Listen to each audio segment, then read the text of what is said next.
আসসালামু আলাইকুম রহমতুল্লাহি ওবারাকাতু। সম্মানিত দর্শকবৃন্দ, আলহামদুলিল্লাহ এ পর্যায়ে আমরা সম্প্রচার করব মাদ্রাসাতুল মাদিনা পুরুষ শাখা পয়সা খানবাড়ি থেকে এজহার নিয়ে আলোচনা করব।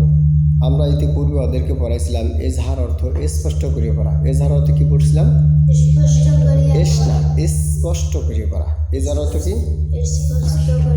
এজহার অর্থ স্পষ্ট করিয়ে পড়া। এটা যদি নুন সাকিন অথবা তানবিনের পরে এজহারের 6টি হরফে কোনো একটি হরফ আসে তাহলে স্পষ্ট করে পড়তে হয়। এটা আমরা শিখছিলাম নাকি? মনে আছে সবাই? আচ্ছা দর্শকবৃন্দু, তাহলে ইনশাল্লাহ আমরা এটা রিভিশন তবে এখন থেকে ইনশাল্লাহ আপনারা সুন্দরভাবে পারবেন, একদম পাওয়ারফুলভাবে পারবেন। তাহলে আমরা ব্ল্যাকবোর্ডে চলে যাই। ইনশাল্লাহ ব্ল্যাকবোর্ডের মাধ্যমে পড়াশোনা করলে সবচেয়ে ভালো লেখাপড়া করা যায় এবং অতি দ্রুতভাবে সহজগুলি আপনার হরফগুলি উচ্চারণ পাশাপাশি যে কোনো পড়াশোনা আপনার সুন্দরভাবে করা যায়, সবাই সমাগতভাবে পড়াশোনা করলে। আচ্ছা লক্ষ্য করেন তাহলে তাহলে আমি পড়েছিলাম, একটু শুরু আপনার পড়েন আগে বলেন ইজাহার। ইজাহার অর্থ স্পষ্ট করিয়া পড়া।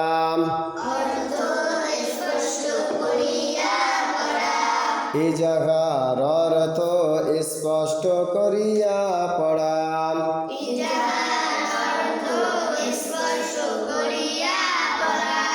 নুন সাকিন ও তানবিনের পরে।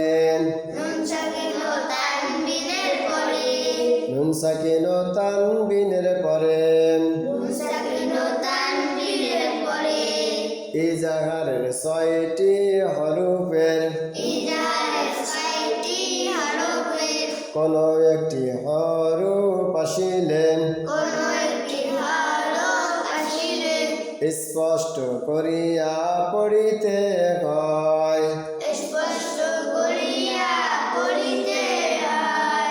ইহাকে নুন সাকিন ও তানবিনের ইজহার বলে।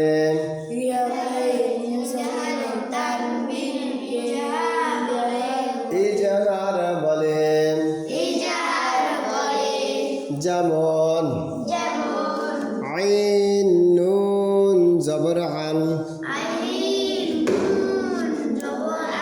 এবার লক্ষ্য করেন পরের দিকে, সবাই দিক তাকান, লক্ষ্য করেন। এটা হলো কি লিখছি? আইন। তারপরে এইটা হচ্ছে এক দাঁত। এটা কি? এক দাঁত। এক দাঁত নুনের মাথা। এক দাঁত কিসের মাথা? নুনের মাথা। বুঝছেন? আইন নুন জবর আন। সবাই বলেন নুন সাকিনের পরে ইজাহারের 6টি হরফের। ইজাহারের 6টি হরফ কি কি মুখস্থ আছে সবাই? বলেন তো।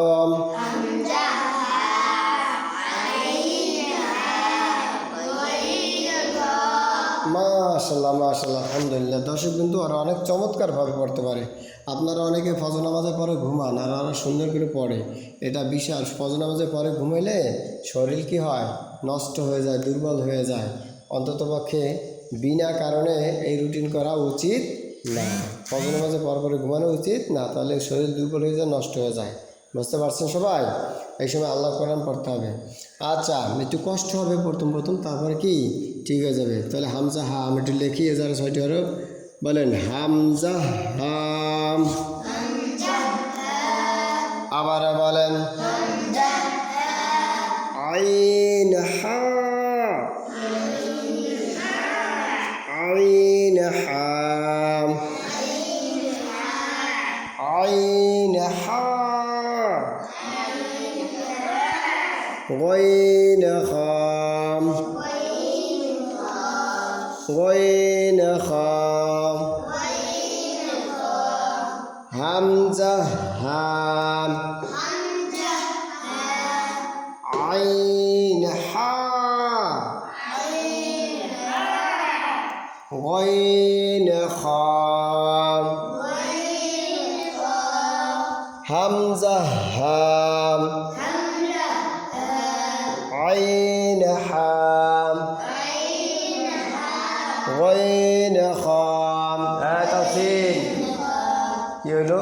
এরকম ঘুমাই জীবন কাটাবেন, সবক দেবেন না, কথা পায় না। ওই সবক হয়েছে? হ্যাঁ তো মাশাআল্লাহ আলহামদুলিল্লাহ দর্শক বিন্দু এ পর্যায়ে তাহলে এখন আসেন এই এজাহারের 6টি হরফের কোনো একটি হরফ যদি নুন সাকিনে পরে আসে, সেটা পূর্ণ নুন সাকিন হোক, অপূর্ণ নুন সাকিন হোক, আর টুকরো নুন সাকিন হোক না কেন, নুন সাকিন অথবা তানমিন। তানমিন তো আমরা চিনছি তাই না? তানমিন কাকে বলে বলেন? দুই জবর মুখস্থ আছে তো? আচ্ছা, নুন সাকিন একটু লিখে ফেলাই। এটা হলো কি পূর্ণ নুন তাই না? পূর্ণ নুন সাকিন তাই না? এটা হলো আপনার অপূর্ণ নুন সাকিন, এটা হলো টুকরো নুন সাকিন। এখন কোরআন শরীফের ভিতরে পূর্ণ নুন সাকিনের পরে এজাহারে 6টি হরফের কোনো একটি হরফ যদি আসে স্পষ্ট করে পড়তে হবে অপূর্ণ নুন সাকিন। এরপরে যদি এজাহারে 6টি হরফের কোনো একটি হরফ আসে স্পষ্ট করে পড়তে হবে টুকরো নুন সাকিন। এই টুকরো নুন সাকিনের পরে এজাহারে 6টি হরফের কোনো একটি হরফ আসলে স্পষ্ট করে পড়তে হবে। আমার কথা বুঝতে পারছেন? এখন তানমিন লিখি। তানমিন হলে যে কাকে বলে? দুই জবর দুই জের দুই পেশকে কী বলে? তানমিন বলে। কথা বুঝতে পারছেন? এই যে দুই জবরকে কী বলে? তানমিন। দুই জেরকে বলে তানমিন, দুই পেশকে বলে তানমিন। কোরআন শরীফের যত জায়গা দেখবেন দুই জবর তানমিনের পরে এজাহারের 6টি হরফের একটি হরফ আসছে, কী করে পড়বেন বলেন? এজাহার অর্থ কি বলেন সবাই? আপু তোমার ঘুম আসছে? ওরকম করো কেন বাবা? একটু পড়ো বা স্পষ্ট করে পড়তে হয়। দুই যে তানবিনের পরে যদি এজাহারের 6টি হরফে কোনো একটি হরফ আসে তাহলে কী করে পড়তে হবে? স্পষ্ট করে পড়তে হবে। দুই পেশ তানবিনের পরে যদি এজাহারের 6টি হরফে কোনো একটি হরফ আসে তখন কী করে পড়তে হবে বলেন? স্পষ্ট করে পড়তে মন থাকবে? আচ্ছা, এবার আসেন তাহলে। এখন এই হামজা কখনো পূর্ণ কোনো টুকরো হইতে পারে না। এই হাটা কি পূর্ণ কোনো টুকরো হইতে পারে না? অবশ্যই পারে। পূর্ণ হা, অপূর্ণ হা, টুকরো হা, হ্যাঁ, পূর্ণ আইন, অপূর্ণ আইন, টুকরো আইন, এই বুঝতে পারছেন ভাই? এবার আমরা মূল সবাইকে চলে যাই, লক্ষ্য করেন, বলেন আইন নুন জবর আন, নুন সাকিনের পরে, আপনার সা খাওয়া নেই, ভয় নাই আবদুল্লাহ, ভয় নাই, একটু পড়তে হবে। রাতুল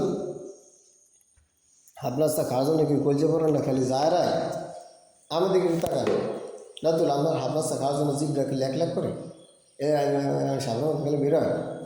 সত্যি তাহলে পড়া যাবে আপনার? সত্যি কি আবদুল্লাহ পড়া যাবে? তোমার পড়া যাবে? আবার তুমি কি একটু পড়বা? সত্যি এখন একটু পড়ো বাবা, ঘুমের সময় ঘুমতে পারো, ঠিক আছে? সুন্দর করে একসাথে ঘুমাবো। হ্যাঁ, কি আপনার পড়া যাবে? আমার সাথে কথা কইছো গতকালকে? যা যখন কথা বলা প্রয়োজন হবে হাফে সাপে ফোন দিয়ে কথা বলবো, আমি থাকলে আমার ফোন দিয়ে কথা বলবো, মনে থাকবে? দাদা যে থাকলে দাদা যে ফোন দিয়ে কথা বলবো, কোনো সমস্যা নাই। যে সময় ছুরিটা নেই সময় ছুরি দেবো না, কিন্তু আমার সামনে কখনো বাড়ির কথা বলবো না, বুঝছো? হ্যাঁ, মাথা রক্ত উঠেছে, মনে থাকবে? আমি বাড়ি ছুটি কাটাইতাম না, মনে ভুলেও কখনো ছুটি কাটাইতাম না। মাদ্রাসা এগুলি একদম ভালো লাগতো না। মাদ্রাসা আমার আবাসস্থান 24 ঘন্টা। বাড়ি আমি যাইলে যা কেমন জানি, বাড়ি আমার শ্বশুর বাড়ি, হ্যাঁ যাই বেড়াইতে চাই, বাড়ি যাই কিছু বেড়াইছি। আর আসল বাড়ি আমার কোথায়? মাদ্রাসা, বুঝতে পারছেন? মানুষ শ্বশুর বাড়ি বেড়াইতে চায় না, হ্যাঁ যাই থাকে দিন বছরকে বছর। জানো কোথাও বেড়াইতে যে কি বছর বছর থাকে? কোথাও যদি বেড়াইতে যায়, নানা বাড়ি যায়, মামা বাড়ি যায়, সে এমনি বছর বছর থাকে কেউ? সর্বোচ্চ 3 দিন নাকি? হ্যাঁ কি থাকে কেউ? থাকে না। তা আমি আমার বাড়ি মনে করি, আমার বাড়িটা কি, আমি যখন বাড়ি বেড়াইতে যাই তখন 24 ঘন্টা থাই না। ওই রাত্রে যাই, আবার দেখা গেছে সকালবেলা কি চলে আসি। কথা বুঝতে পারছি? তার সপ্তাহ ভিতরে 1 দিন, হ্যাঁ কোনো সময় যাই না, বুঝতে পারছো? আবার যখন দূরে চাকরি করছিলাম তখন মাসের ভিতর 1 বার, বুঝতে পারছো? 3 দিন এসে ছুটি কাটাইতে। তাহলে তোমরা কী করতেছো? এগুলো ঠিক না, মনে থাকবে? আচ্ছা, বাড়ির কথা কেউ উচ্চারণ করবো না, যখন সময় হবে তখন আমি দিয়ে দেবো না, সমস্যা নাই, ঠিক আছে? আচ্ছা, তাহলে একটু পড়াশোনা করতে হবে নাকি? হ্যাঁ, মনে থাকবি? আচ্ছা, লক্ষ্য করেন তাহলে।